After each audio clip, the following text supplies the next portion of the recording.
Obviously, it's not the outcome you wanted tonight, but what's something you could take away from this game? I think we gave a lot of effort and commitment towards the game. We created, many chances. We just probably didn't defend the counter-attack too well, and we got punched on the chin, with 2 goals, in a few minutes for them in the second half to take it 3-1. It was a difficult game for us to come back because obviously you're playing against the champions. They know how to win games and shut games out, so it's difficult for us. Obviously everyone had a power forward and everyone had to push their limits. How proud are you to see them go above and beyond and just push their limits all the way through the very end? Yeah, really good. Really pleased.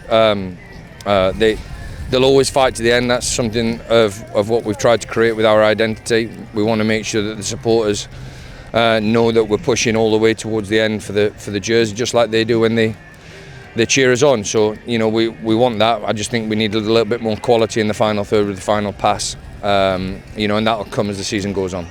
I know the weather is also not the most ideal weather to have tonight, but were you pretty pleased with the crowd outcome tonight? Just a lot more people showing up than expected?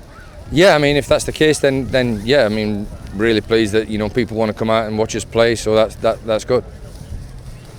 I mean, when anyone looks at this, Sean, I think no one's going to be really disappointed in the performance. So how do you kind of balance that with the fact that it was still a loss? Yeah, it's difficult, but there'll be times when we play really poorly and win. And that's happened in 35 years of my career. So you just got to take it on the chin, and we've got to make sure that the players come in nice and bright next week and get ready for North Carolina. When you're in something like that, and you guys, I thought in the first half were good, started the second half really well, and then like you said, kind of punched in the teeth. What do you do sort of like in game to deal with that, like, mentality-wise, week by week and day by day, to make sure mentality stays good in moments like that? Yeah, I think that's right, and we've got to work on it. That just doesn't happen by chance. That's got to be, day by day, people understanding that when you play for Indy 11, you go towards the end. And there's going to be adversity all the way through the season, and I thought they got their two goals against the run of play, and at that first 10 minutes of the second half I thought we were excellent, did exactly what we wanted to do, combination down the left hand side, 1-on-1 versus on the right hand side, and we created a lot of openings, but we just couldn't put the final pass or the ball in the net.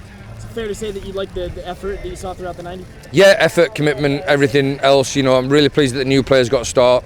Obviously we're going to get stronger. We lost Bruno Rendon in the warm-up, we lost Hayden White midweek, we lost Elliot Collier on Thursday, Romario's had his surgery on Tuesday, so we're a couple of bodies short, but when we get everybody back I think we'll be okay. I know you talked about it a little bit, but I mean, BYB in the crowd, especially for a home opener, to me, I think that was probably the best home opener I've seen in 3 years. Just your thoughts on them tonight. Yeah, they're excellent. I mean, we need to keep giving everything we have to make sure that they feel proud of us, and that's the bottom line. We need to give back on a Saturday when we play. We get paid from Monday to Friday. On a Saturday, we give them something back. We're all getting wet, so my only question is, why you only had the one substitute until really late?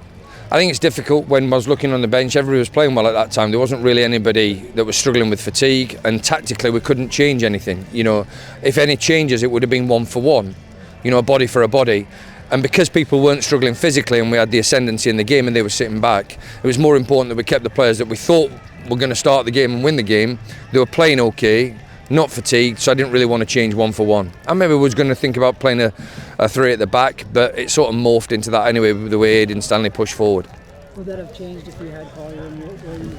Yeah, I think it would have done. Yeah, obviously. It's then you're looking at a different